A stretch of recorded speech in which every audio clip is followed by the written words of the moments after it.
Well, tomorrow will mark the beginning of the end for the Liddell coal-fired power station as it enters a 10-day shutdown period, culminating in its retirement. Liddell is responsible for around 10% of the electricity in New South Wales. At capacity, it can power around 750,000 households. The energy market operator has indicated Liddell's closure won't create a black hole of supply, but depending on what comes in to replace it, prices could rise as a result. Well, let's bring in Sarah McNamara, the Chief Executive of the Australian Energy Council. And Sarah, thanks for joining us. Well, we know we're getting rebates in the budget. The Treasurer told us again, but could we see price rises because of the closure of Liddell on top of that? I think we're unlikely to see any price rises in the short term as a result of Liddell closing.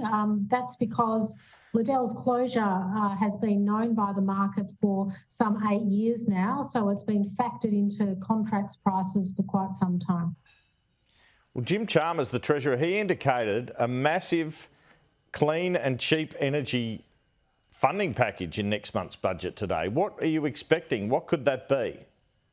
Well, the details of that funding budget are still being worked out with the states. It's worth about $1.5 billion with matched funding from individual states. And the idea of that funding is to reach out to customers who may be doing it tough, who are on concessions and hardship programs, to give them some extra support on their energy bills in the second half of this year.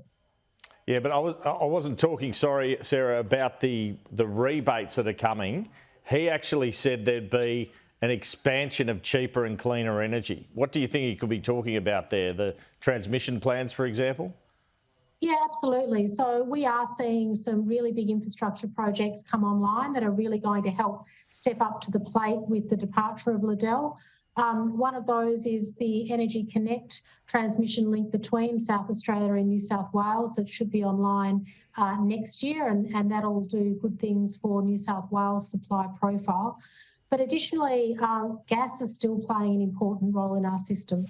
And we've got 2 gas plants in Kurri Kurri and also Tallawarra B coming online later this year and next year. That's going to make an additional difference to step into that gap Liddell's leaving, along with the big battery, the Waratah big battery in New South Wales, which should be online in 2025. Is it time the government gave up its $275 a year power price promise, though? I know that is tied up in this promise to expand renewable energy and expand transmission, but was it too ambitious? Well, look, I won't make a commentary on the government's promises in relation to prices. We are dealing with a market in transition. So there are challenges that arise from time to time, and certainly no one anticipated Russia's invasion of the Ukraine and the subsequent impact that had on international coal and gas prices.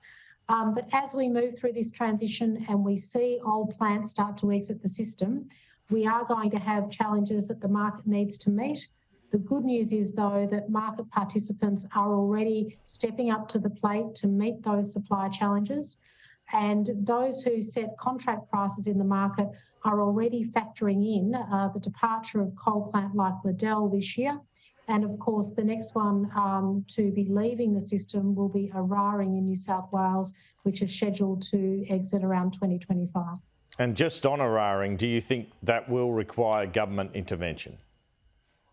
Well, at the moment, there's plenty of time for new supply to come online to fill the gap. Eraring will leave in 2025, and that's an important part of the work the market operator does with its statement of opportunities that comes out periodically, where it signals to would-be investors that there's going to be a gap in the market with the departure of this plant, and so it's time to bring pipeline investments online. We anticipate that that supply gap will be able to be filled in the next couple of years. Sarah McNamara, thanks for your time this afternoon. Thank you.